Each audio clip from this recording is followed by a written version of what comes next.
जय गुरुदेव।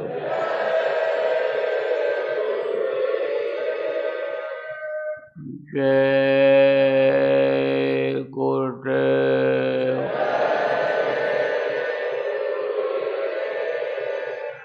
जय गुरुदेव। जय गुरुदेव नाम किसका, जय गुरुदेव नाम किसका, प्रभु का पावन नाम, प्रभु का पावन नाम। जय गुरुदेव।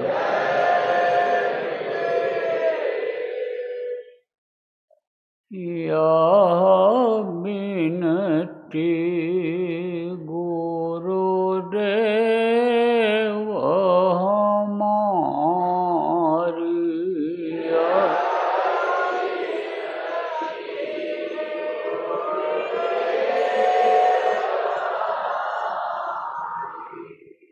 यह विनती गुरुदेव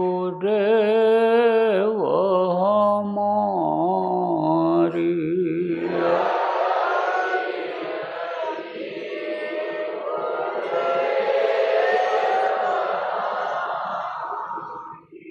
गुरुपद स्नेह छूटे नहीं कबहीं,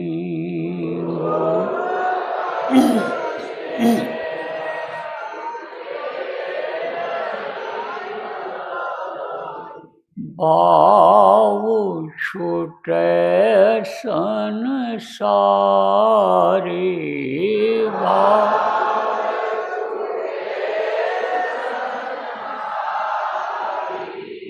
यह विनती गुरुदेव हमारी,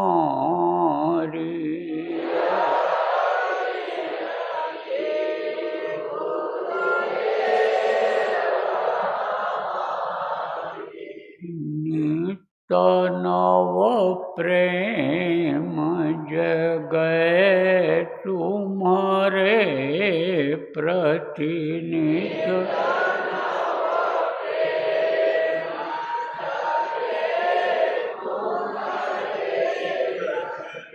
राहु नाम आधारी,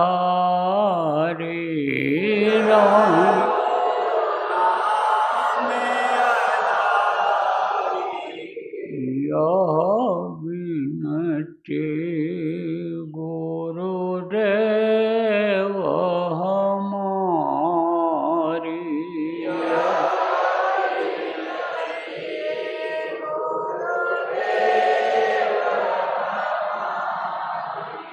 शब्द कूप की सूरति हमारी,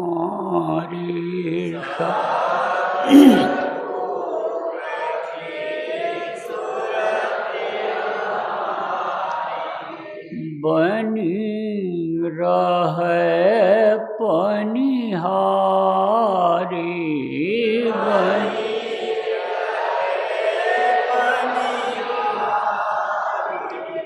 यह विनती गुरुदेव हमारी,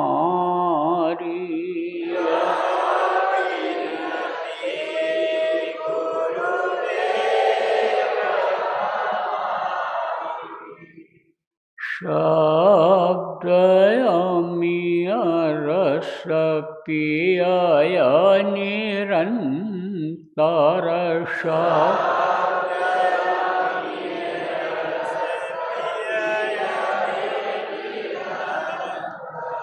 झूले अधर्म झारी,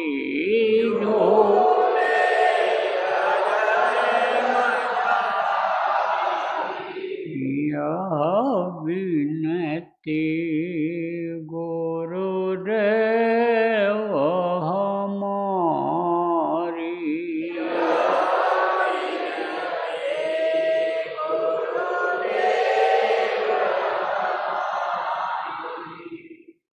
या विनती गुरुदेव हमारी।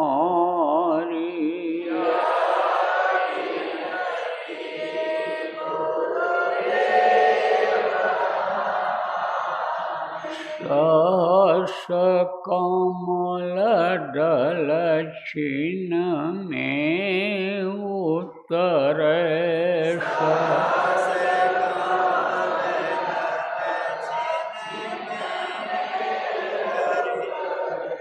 त्रिपुटी ले समारी।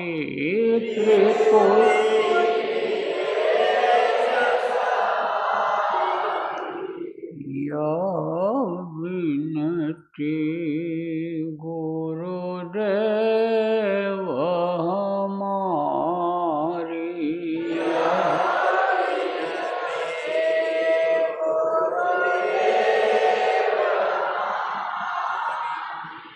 या विनती गुरुदेव हमारी।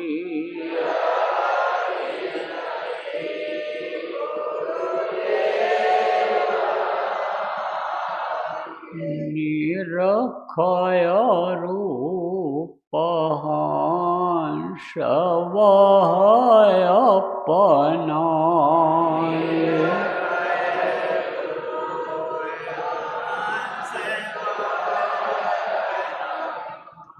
खोले द्वार किवाड़ी।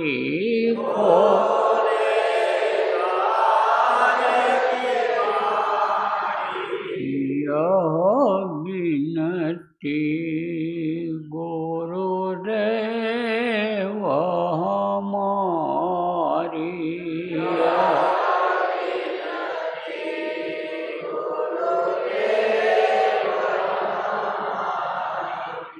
यह विनती गुरुदेव हमारी।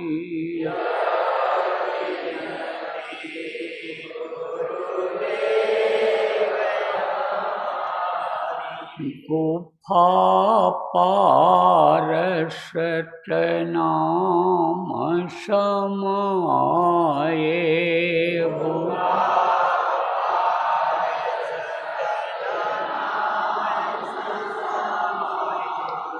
दुख सुख से होई न्यारी।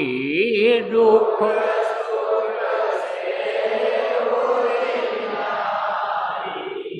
या विनती गुरुदेव हमारी।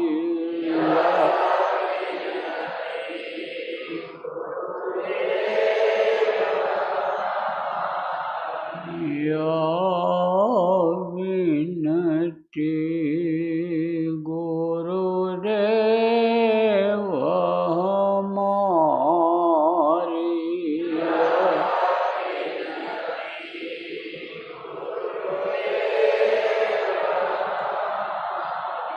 या विनती गुरुदेव हमारी।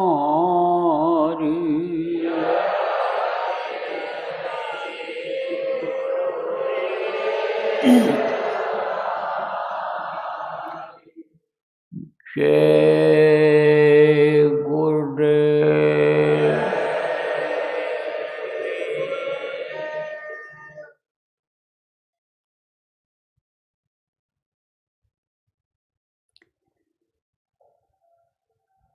सर्वसमर्थ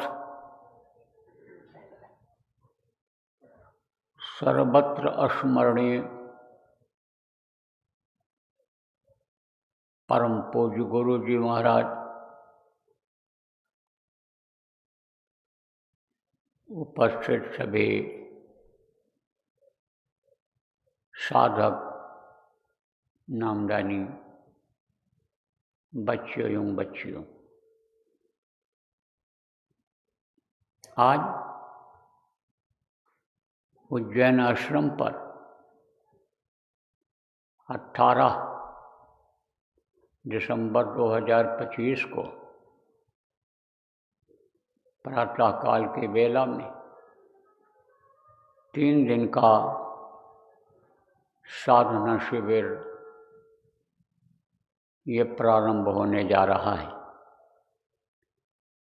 यह अखंड रहेगा, खंडित नहीं होगा। यहाँ कुछ लोग बैठे ही रहेंगे बराबर जब तक समय नहीं पूरा हो जाएगा। ये आज शुरू हो करके और 21 तारीख रविवार को जिस समय अभी बैठा जाएगा सुमिरन करने के लिए, उसी समय पर समाप्त होगा।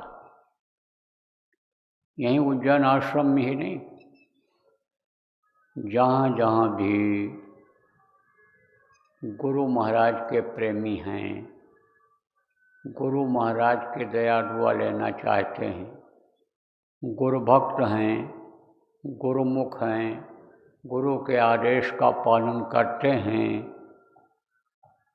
वो सब लोग बैठ रहे हैं। चाहे भारत देश में हो, चाहे अन्य देशों में हो, सबको कहा गया है। मैंने विदेशों में भी ऑनलाइन मीटिंग करके कह दिया है लोगों से कि यह जीवन का अच्छा अवसर रहेगा, क्योंकि ज़िंदगी का कोई भरोसा नहीं। कब कहाँ किसकी आंख बंद हो जाए और यह मुहूर्त निकल जाए, इसका फायदा न ले मिले। तो मुहूर्त है इसका, पीछे भी मुहूर्त निकाल करके और साधना शिविर लगवाई गई है। और मुहूर्त में जिन लोगों ने साधना किया है, उनकी साधना बनी है, वो आगे तरक्की किए हैं। जो लोग आगे बढ़ चुके थे उनमें बढ़ोतरी हुई है, और वही लोग अब दोबारा जब बैठ रहे हैं तो आगे बढ़ोतरी नहीं हो पा रही। उज्जैन आश्रम पर भी यहाँ साधना शिविर 9 दिन की, 5 दिन की, इस तरह की लगाई गई।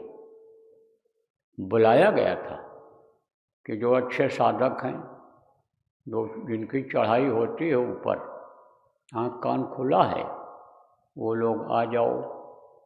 आए थे लोग, बढ़ोतरी हुई, और जिनका श्रद्धा था, भाव था, उसी हिसाब से उनको सबको मिला। लेकिन अब जब बाद में वो लोग आए तो कह रहे हैं अब वो बात नहीं है। अभी 1 हफ्ता पहले आज के ही दिन लगाया गया था, इतवार को, पिछले इतवार को समाप्त हुआ था। उन लोगों ने ये बताया अब तो अटके हुए हैं, अब तो आगे नहीं बढ़ पा रहे हैं। समय होता है, हर काम का समय होता है। समय चूक पुन का पछताने, समय से जब चूक जाता है तो पछताने से कोई फ़ायदा नहीं होता है, और समय की ही कीमत होती है। नहीं समय के साथ जो चलते वो पीछे रह जाते हैं। देखो प्रेमियों, महापुरुष इस धरती पर आते रहे हैं और अपने जीवन से काम लेते रहे। जो जिस काम के लिए आया, कोई धर्म की स्थापना के लिए आया, सज्जनों की रक्षा के लिए, दुष्टों के संहार के लिए आया, कुछ लोग जीवों के कल्याण के लिए आए, आत्मा का कल्याण हो जाए, यह जन्म मरण से छुटकारा पा जाए। तो इसी धर्म धरती पर, इसी भारत भूमि पर महात्मा महापुरुष संतों का आगमन हुआ है, अवतार हुआ है। प्रेमियों, साथी बनाते हैं, सहयोगी बनाते हैं, प्रेमी बनाते हैं, और उनसे सहयोग लेते हैं, काम लेते हैं। जैसे कुछ दिन पहले, कुछ 1000 वर्ष पहले, लगभग 5000 वर्ष पहले कौन आया था? कृष्ण भगवान जिनको कहा गया, वो आए थे। अत्याचार, पापाचार, दुराचार जब बहुत बढ़ा, मानवता इंसानियत ख़त्म होने लगी, कुदरत भी प्रकृति भी नाराज़ हो गई। समय पर वो जो देना था लोगों को जब देना बंद किया, तब उनको आना पड़ा, जन्म लेना पड़ा, और उन्होंने अपना साथी बनाया। किसको बनाया? साथी बनाया अर्जुन को। और अर्जुन ने महाभारत में अहम भूमिका अदा किया था, शक्ति दिया था उनको। तैयार नहीं थे महाभारत करने के लिए, कह रहे थे पाप लगेगा, इनको हम मारेंगे तो। अरे बोले महाभारत तो पहले ही हो गया, कृष्ण ने कहा महाभारत तो पहले ही हो गया, अब तो खाली तुमको निमित्त बनना है। बोले विश्वास नहीं हो रहा है। कहे अच्छा तो बैठो। बैठा, बैठाए, बोले आंख बंद करो, ध्यान लगाओ। लगाए ध्यान, नहीं दिखाई पड़ा। क्यों नहीं दिखाई पड़ा? क्योंकि अंदर की आंख खुली नहीं थी, उस पर कर्मों का पर्दा लगा हुआ था, पिछले जन्मों का, कुछ उस जन्म में बन गए थे। बोले दिखाई पड़ा? कहा नहीं। अर्जुन ने कहा नहीं दिखाई पड़ा। कृष्ण ने पूछा दिखाई पड़ा? बोले नहीं दिखाई पड़ा, कुछ नहीं दिखाई पड़ा। बोले अच्छा आप बैठो। बैठे और ठोका यहीं पर साफ किया। जब गंदगी हटी तो देखा अरे बड़े बड़े योद्धा ये तो मरे पड़े हैं, धराशायी हैं, हमको तो खाली धनुष बाण उठा लेना है, निमित्त बनना है। हमको तो ये श्रेय देना चाहते हैं कि अर्जुन की भूमिका रही, ताकत दिया उनको और उससे काम लिया। लेकिन जब समय निकल गया, महाभारत खत्म हो गया, जब कृष्ण का मिशन पूरा हो गया, कृष्ण जो चाहते थे वो काम जब हो गया, तब वो ताकत उनकी खत्म हो गई। समय की बात बता रहा हूँ आप। बीलन लोटी गोपिका, वही अर्जुन वही बाण, पुरुष बली नहीं होत है, समय होत बलवान। कहते हैं पुरुष बली नहीं होता है, समय बलवान होता है। देखो पुरुष किसको कहा जाता है? आदमी को। आदमी को कहा जाता है, जवान को भी पुरुष कहा जाएगा, और बुढ़े को भी पुरुष कहा जाएगा, और जवान को भी पुरुष कहा जाएगा। लेकिन जवानी में जो ताकत रहती है बुढ़ापे में रहती है? नहीं रहती है। तो कहते पुरुष बली नहीं होत है, समय होत बलवान। जब जवानी थी तब ताकत थी, अब बुढ़ापा आ गई तो ताकत खत्म हो गई, क्षीण हो गई। ऐसे समय होता है।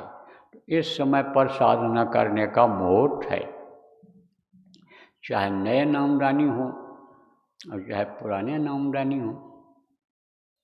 अब कुछ लोग तो ये सोच रहे हों कि ये बाबा उमाकांत जो कहेंगे उसको तो हमको करना ही करना नहीं है, उनकी बात तो छोड़ो। लेकिन जो हमारे पास नहीं भी आते जाते हैं, नहीं मानते हैं, और अगर गुरु महाराज के नामदानी हैं और आप अगर बैठने लग जाओगे, वो लोग बैठने लग जाएंगे, तो वही गुरु जो हमारे गुरु, वही गुरु आपके भी तो हैं, उनके भी तो हैं। तो जब अंदर से भाव जगेगा, भक्ति अब पक्की होगी, निर्मलता आएगी, अंदर से सफाई करोगे, छल कपट झूठ फरेब ईर्ष्या द्वेष वैमनस्यता को जब आप निकालोगे, तब अंदर की जगह आपकी खाली होगी। नहीं तो अंदर में यही जब भरा हुआ रहेगा तो वो जो दया बरसाएंगे, दया की धार देंगे, अमृत की बरसात करेंगे, वो आपका कहाँ रह पाएगा उसमें। जब मान लो घड़ा पानी से भरा हुआ है और उसमें कोई दूध भी डालने वाला में दूध भी डाला जाए तो कहाँ जाएगा, उसमें बाहर निकल जाएगा।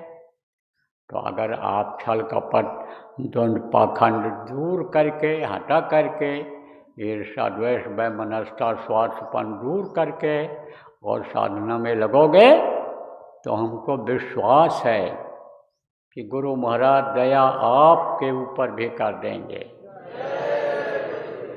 प्रेमियों, जो लोग हमसे प्रेम करते हो, हम आपसे भी प्रेम करते हैं। जितना प्रेम आप करते हो उससे ज़्यादा हम प्रेम करते हैं। हमसे जो प्रेम नहीं भी करते हैं और गुरु महाराज के शिष्य हैं, नामदानी हैं, हम तो उनसे भी प्रेम करते हैं।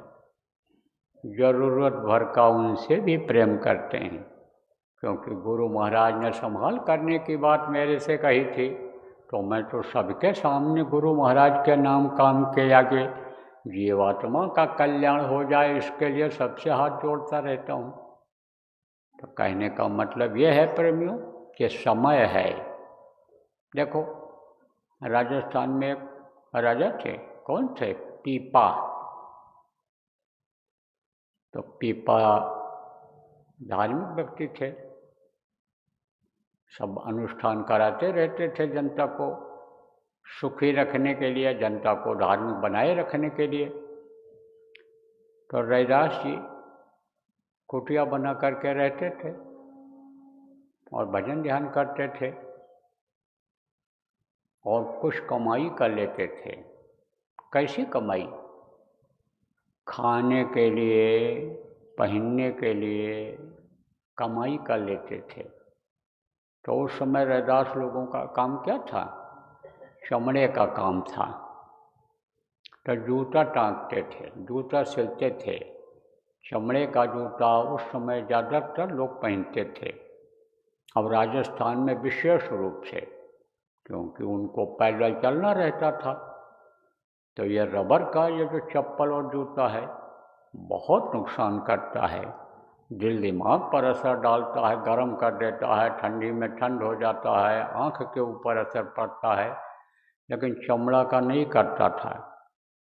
अब ये जरूर है कि मरे हुए जानवरों का पहनते थे लोग, जिंदा का नहीं। जिंदा तो जब आप ये समझो अंग्रेज आए हैं तब उसका यानी सुंदरता लाने के लिए ये यानी जिंदा जानवरों का कि चिकना रहा है, सुंदर रहा है देखने में, ये बनवाना जूता शुरू किए हैं।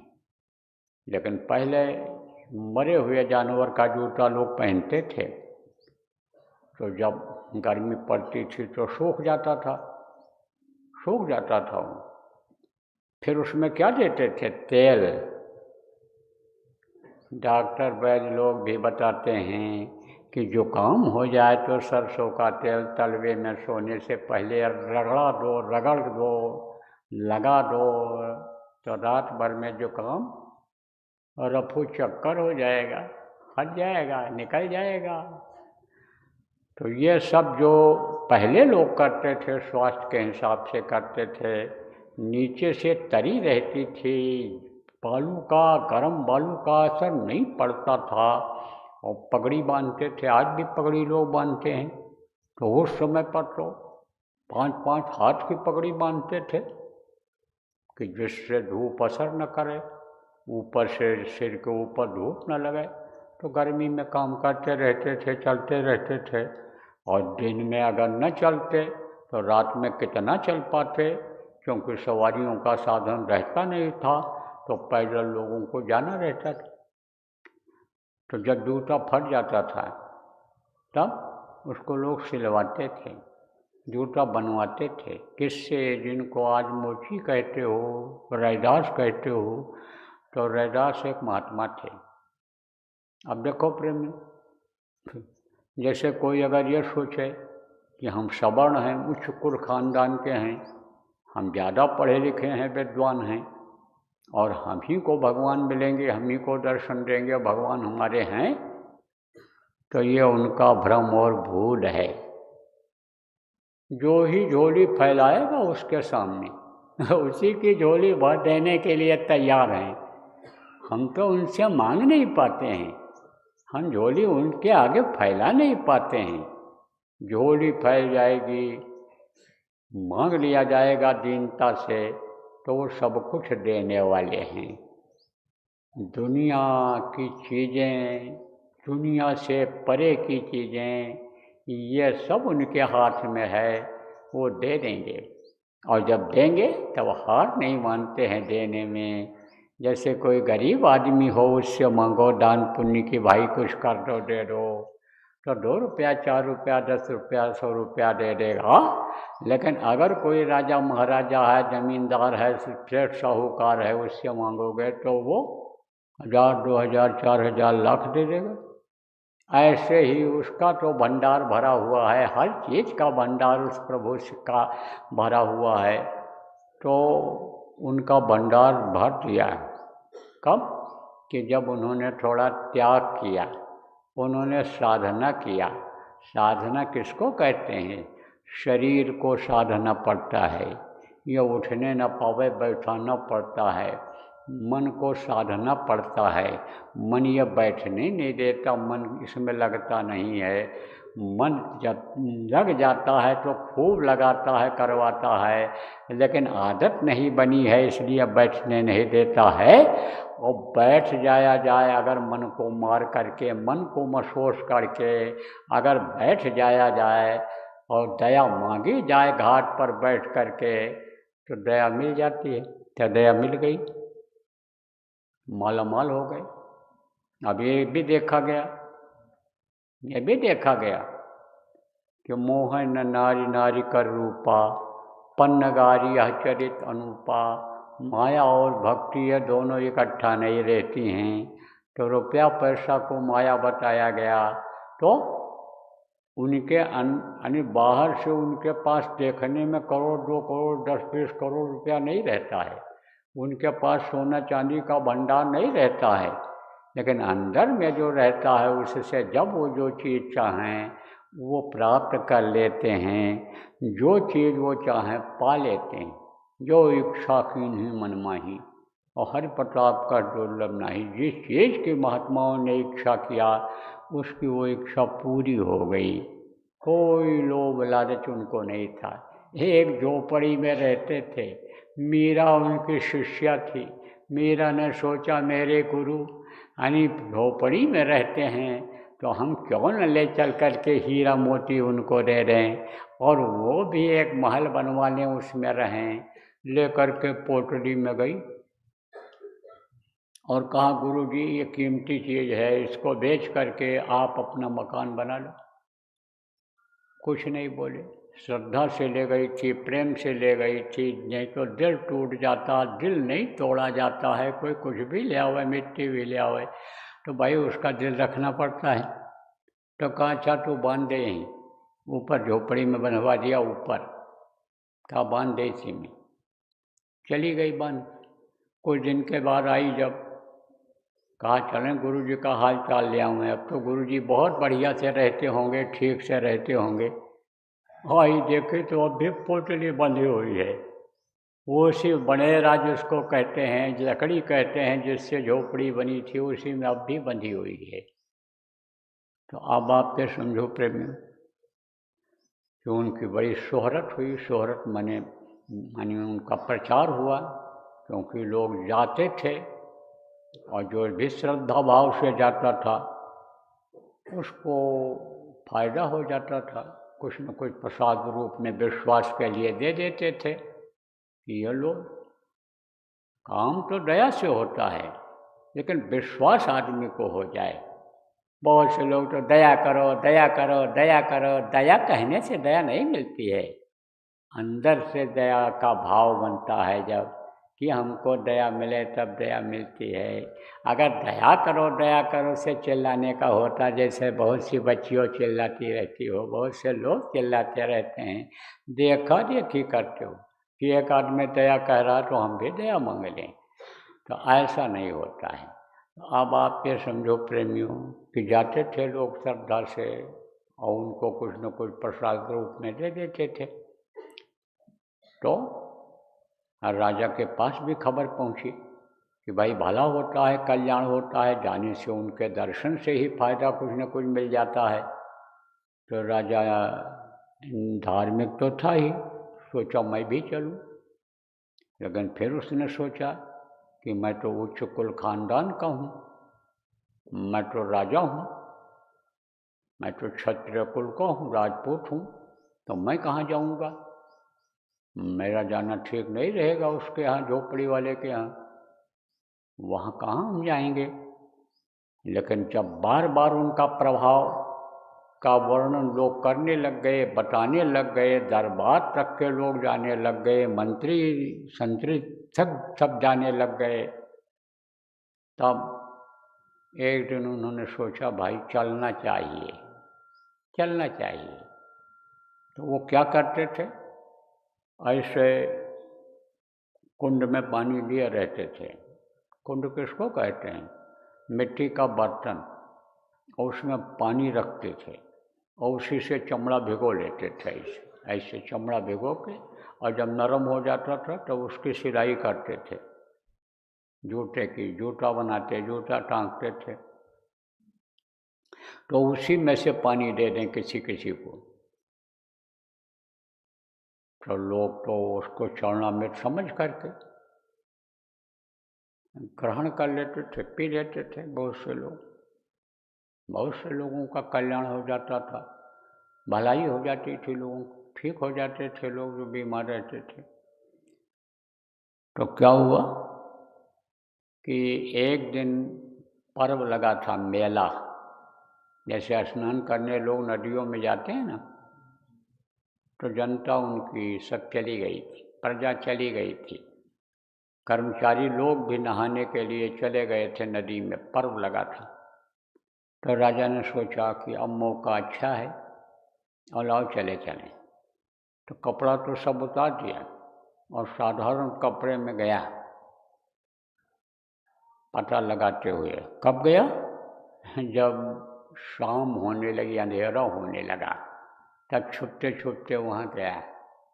पूछा एक आदमी कि यहाँ कोई रैदास महात्मा रहते हैं? बोले हाँ, वो झोपड़ी में बैठे हैं, चले जाओ, दीपक जल रहा है वहाँ। रोज़ चले जाते थे लेकिन आज अभी नहीं गए हैं, शाम होते ही वो चले जाते थे, आज वहाँ बैठे हुए हैं, चले जाओ। गया तो जैसे वो इनका इंतज़ार ही करते रहे हूँ, इंतज़ार ही करते रहे हूँ।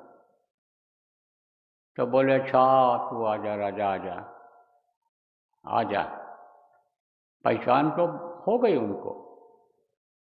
राजा ने भी सोचा कि पहचान लिया हमको कि राजा हैं, जबकि हम साधारण कपड़े में हैं। काले दे दिया। क्या दे दिया?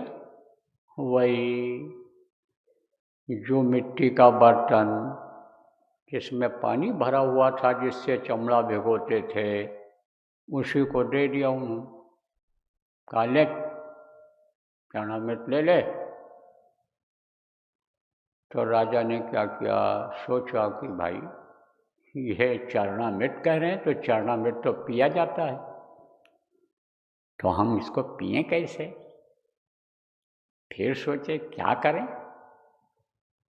तो आंख बचा करके और ऐसे डाल दिए, ऐसे मुंह तक ले गए और ऐसे डाल दिए, मुंह में अंदर नहीं डाला, दिखाने के लिए मुंह तक ले गए, और बाँह के अंदर वो चला गया। क्या? वही चमड़े का पानी।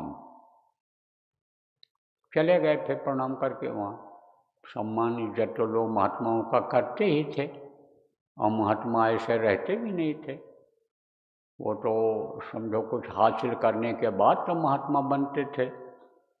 दाढ़ी बाल का नाम महात्मा जैसा बताया आपका, आपको होता नहीं है कि महात्मा, उनका नाम नहीं होता है दाढ़ी बाल वालों का। वेश का, कपड़े का नाम महात्मा नहीं होता है। जिनकी आत्मा महान हो जाती है, जिनकी आत्मा की पहुँच मालिक तक हो जाती है, वो महात्मा कहलाते हैं, संत कहलाते हैं। चले गए राजा, और जाते ही कपड़ा उतारा और कहा कि इसको ले जाओ, धोबी के यहाँ दे दो, फौरन पहुँचा दो, धो देगा, नहीं तो ये दाग छूटेगा नहीं, ये चमड़े का दाग छूटेगा नहीं। पहुँचा दिया। अब जब पहुँच गया तो रात को धोबी कहाँ धोवे? बोला सुबह धो करके सुखवा करके पहुँचा देंगे। तो सुबह उसको कहीं जाना था, सोचने लगा राजा का कपड़ा है, और तुरंत कहा उन्होंने धो देना, धोकर पहुँचा देना। नहीं पहुँचा पाया तो सज़ा मिल जाएगी। तो लड़की ने कहा पिताजी आप जाओ और मैं इसको धो करके, साफ करके वहाँ पहुँचवा दूँगी। उसने धोया जब वो दाग नहीं छूटा, कोशिश किया नहीं छूटा, बहुत बड़ी लड़की थी नहीं, कम ही उम्र की थी, कमज़ोर थी थोड़ी, नहीं छूटा तो उसने दांत से उसको रगड़ रगड़ के ऐसे चूस चूस करके जीभ से दांत से छुड़ाना शुरू किया। तो वो जो पानी था जिसमें चमड़ा वो भिगोते थे, उनके अंदर चला गया। किसके? लड़की के। लड़की के अंदर जब गया तो उसका पर्दा हट गया। कौन पर्दा? यही तीसरी आँख के सामने जो पर्दा लगा हुआ है, जिससे दिखाई नहीं पड़ता है, ऊपरी लोक नहीं दिखाई पड़ते, ऊपरी लोकों का नज़ारा नहीं दिखाई पड़ता है, जिससे देवी देवता भगवान जिनको कहते हो नहीं दिखाई पड़ते हैं, पर्दा लगा हुआ है। पर्दा हट जाता है तो सब दिखाई पड़ने लगता है। तो उसका पर्दा हट गया और वो सब देखने लग गई, सब बात बताने लग गई, भूत वर्तमान भविष्य की जानकारी उसको हो गई और राजा के बारे में बहुत कुछ जानकारी हो गई।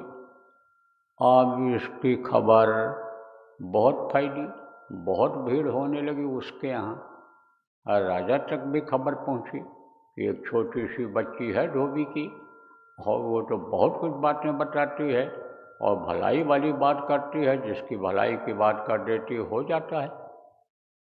राजा ने सोचा भाई अब हम भी चलें, हमको तो अपने लिए, अपने परिवार के लिए और अपने प्रजा के लिए भी काम करना है, मांगना है, कुछ लेना है बढ़ोतरी के लिए।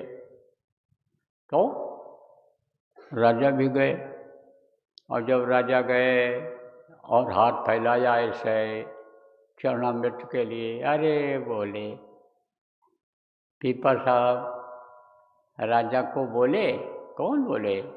रविदास जी, संत शिरोमणि जिनको कहा गया है, बोले रविदास जी बोले, अरे भाई अब वो समय निकल गया, अरे राजा अब तुझको ज़्यादा मेहनत करनी पड़ेगी, हाँ वो दया हट गई, वो जो तूने चमड़ा भिगोने वाला पानी समझा, उस समय पर तो वो सचखंड का पानी था, वो तो वहाँ काट की यानी समझो अमृत भरी धार थी, उस समय पर जो तुम ले लिए होते तो माला माल हो गए होते अंदर से। अब तो समय निकल गया। प्रेमियों, समय से जो काम करते हैं, समय जो समय को पकड़ लेते हैं वो पीछे नहीं रह जाते हैं। अब यह समय निकल जाएगा तो और ज़्यादा मेहनत करनी पड़ेगी। जैसे पीछे लगाया गया साधना शिविर, उसमें लोगों ने मेहनत किया, उसमें जो कामयाबी मिली, अब ज़्यादा मेहनत करनी पड़ रही है, तब कामयाबी मिल रही है। इसलिए देश विदेश के लोग जो भी संदेश को सुन रहे हो, आप लोग लग जाओ अब इधर। ये 72 घंटे की साधना शिविर जो लगने जा रही है, अभी बैठा जाएगा, इसमें ज़्यादा से ज़्यादा समय आप लोग दे दो। जो लोग अभी इस समय नहीं सुन पा रहे हो, घंटा 2 घंटा 3 घंटा बैठने के बाद जब भी आप उठो तो अपने मिलने जुलने वाले रिश्तेदार को बता दो, जो भी नामदानी है, चाहे गुरु महाराज के हों और चाहे गुरु महाराज के बाद जिनको नामदान दिया गया है वे लोग नामदानी हों, सब लोग मेहनत करके साधना कर लें, नहीं समय निकल जाएगा। तो देखो प्रेमियों, ज़्यादा सुनाना नहीं है और ज़्यादा सुनाने कोई मतलब नहीं है। जो सुनाया गया उसको अगर अमल करो तो इसका फल कुछ दिखाई पड़ जाएगा, और नहीं तो पेड़ लगाते जाओ, बगीचा लगाते जाओ और फल उसमें न निकले तो मेहनत बेकार जाएगी कि नहीं जाएगी। इसलिए रोज़ सुनते रहो, रोज़ सुनते रहो, करो ना तो कहाँ से होगा भैया। इसलिए प्रेमियों, बैठ जाओ ना। अब अभी मैं नाम ध्वनि बोलूँगा और आप सब लोग बैठ जाना और सुमिरन पहले कर लेना। रोज़ सुमिरन नहीं करना रहेगा, और रोज़ तो जहाँ आप रहते हो, चाहे बाहर से यहाँ आए हो, यहाँ डेरा में रुके हो, जहाँ रुकने की व्यवस्था है वहाँ रुके हो, वहाँ कर लिया करना, ताकि वो भी आदत बनी रहे वो भी आदर सुमिरन करने वाली न छूटे। और यहाँ पर जब बैठना, इस जगह पर आना, तब आप लोग ध्यान भजन करना, केवल ध्यान और भजन। जितनी देर इच्छा हो ध्यान पर बैठो, जितनी देर इच्छा हो भजन पर बैठो। जब पैर में दर्द हो जाए, जब भूख लग जाए, प्यास लग जाए, पेशाब टट्टी लग जाए, तब उठ करके चले जाना और अपना ये सब कर लेना। उसके बाद में फिर जो बेकार बैठे रहते हो, जो बातचीत करते रहते हो बेकार की, उसमें समय मत गंवाना आप लोग। बाकी जो आश्रमवासी हो, परमानेंट यहाँ रहते हो, या बाहर से सेवा करने के लिए आए हो और गुरु महाराज के आपके ऊपर दया हो गई है, तो आप लोग वो भी काम कर लेना। क्योंकि इन साधकों को खिलाना भी फायदेमंद होगा। साधक को रोटी खिला दो, पानी पिला दो, तो उसमें से कुछ हिस्सा मिल जाता है, भजन का हिस्सा मिल जाता है, साधना का हिस्सा मिल जाता है। गुरु महाराज ने कहा सेवा का बड़ा फल मिलता है, और सेवा से भाव जगता है, भक्ति जगती है, सेवा से विरह पैदा होता है। कर्म करते हैं तो आप लोग अपने इस कर्म को भी कर लेना, चाहे गौशाला हो, चाहे भंडारा हो, चाहे सर सफाई वाले हो, चाहे ये सुरक्षा वाले हो। लेकिन इन सेवाओं के करते करते, करने के बावजूद भी आपको यहाँ बैठ कर के समय यानी देना है। किस में देना है? ध्यान और भजन में देना है। तो देखो, बच्चियों के लिए अलग व्यवस्था बना दी गई है, और यहाँ भी बैठने की अलग व्यवस्था बना दी गई है। अब यहाँ बीच में कनात लग जाएगी, बच्चियाँ उधर साधना करेंगी, पुरुष इधर करेंगे। तो देखो, आज तो अभी सब लोग बैठ कर के कर लो, और रात में भी करो, पुरुष लोग जो हो, दिन में भी करो। आप जब जिसको मौका मिले, समय मिले, मन लगाए, तब आप करो। और ये जो बच्चियां हैं, ये जो माताएं हैं, ये लोग दिन में यहाँ आकर के करेंगी, रात को जहाँ ठहरी हैं वहीं पर कर देंगी। रात को इधर आने की ज़रूरत अब नहीं है इनको। और कल भी बता दिया था कि जो बैठ नहीं सकते हो यहाँ, बुढ़े हो, बुढ़िया हो, आप समझो बच्चे हैं जिनके साथ बच्चे बाधा डालते हैं, उन लोगों को घर पर ही जा कर के करना ठीक रहेगा। यहाँ पर समय बर्बाद मत करो, आपका समय भी बर्बाद होगा और इनको भी बाधा आएगी। कोई रोगी है, खांसी आ गई या और कोई तकलीफ़ हो गई, तो बगल वाले को दिक्कत होगी ना होगी। इसलिए रोगी लोग भी घर पर ही करो अपने हिसाब से। अभी तो आए थे, कल त्रयोदशी का भंडारा हो गया, आपको सुना दिया गया, और आज अभी आप कोई बैठे हो तो आप समझो कर लो यहाँ, उसके बाद घर चले जाओ, घर पर करो। अब तो करने वाले और कराने वाले की ज़रूरत है जगह जगह पर। अब तो खाली दिखावे का नहीं है कि बैठ गए साधना करने जा रहे हैं, साधना करने जा रहे हैं, यहाँ पड़े हुए हैं, सो रहे हैं, यहाँ मोबाइल देख रहे हैं। लोग कहते साधना करने के लिए गए थे, घर वाले कहते साधना करने के लिए गए हुए हैं। तो यह सब का समय अब नहीं रह गया। अब तो करने का, करके दिखाने का, कराने का समय है। तो देखो, नाम ध्वनि मैं बोलूँगा, और नाम ध्वनि के बाद आप लोग बोल दूँगा, तब आप बैठ जाना, ऊपर से कपड़ा डाल लेना और सुमिरन करना। 8 माला का सुमिरन जो बताया गया है उसको पूरा करके और फिर ध्यान पर बैठ जाना, और उसके बाद फिर भजन पर बैठना, या ध्यान भजन जैसा आप चाहो, आज़ाद हो, आप उस हिसाब से कर लेना। संपुट लगाने के लिए आपको पहले ही बता दिया गया है, संपुट लगा लोगे तो और अच्छा हो जाएगा, इनकी दया मिल जाएगी, मददगार हो जाएंगे। तो आपको पहले सब बताया जा चुका है। तो बोलो जय गुरुदेव, जय गुरुदेव, जय गुरुदेव, जय गुरुदेव, जय जय गुरुदेव।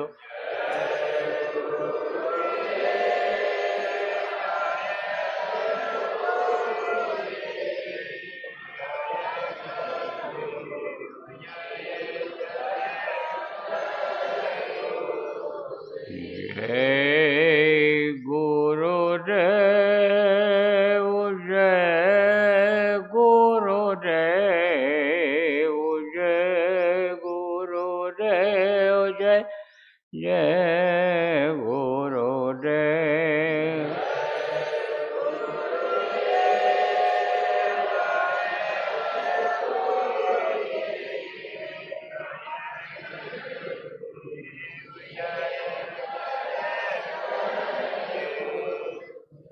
जय गुरुदेव, जय गुरुदेव, जय गुरुदेव, जय जय गुरुदेव।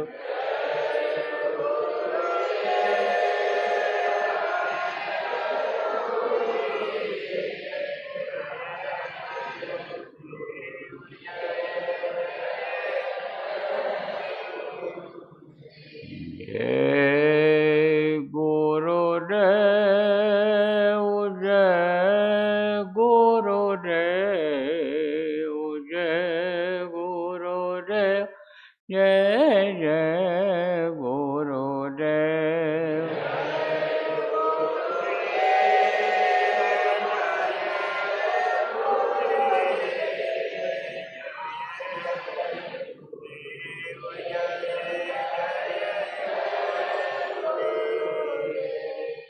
जय गुरुदेव, जय गुरुदेव, जय गुरुदेव, जय जय गुरुदेव।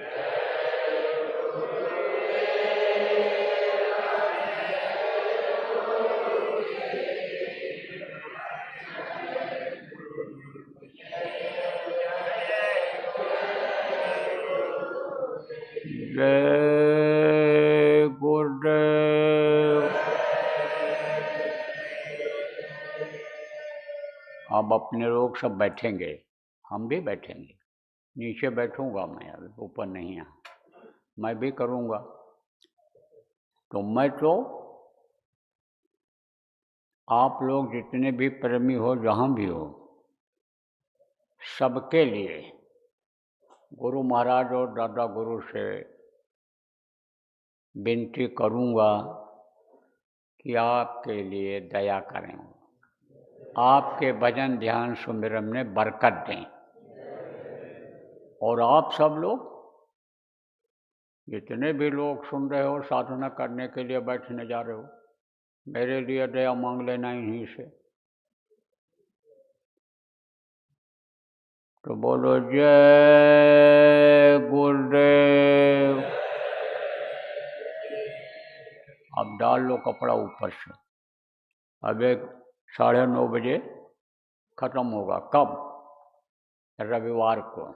आज गुरुवार है, शुक्रवार शनिवार रविवार को खत्म होगा। सुबह 9:30 बजे के थोड़ा बाद में ही, 2-4-5 मिनट बाद ये खत्म होगा। बैठ जाओ, डालो कपड़ा, आँख मुँह बंद करो, माला निकालो।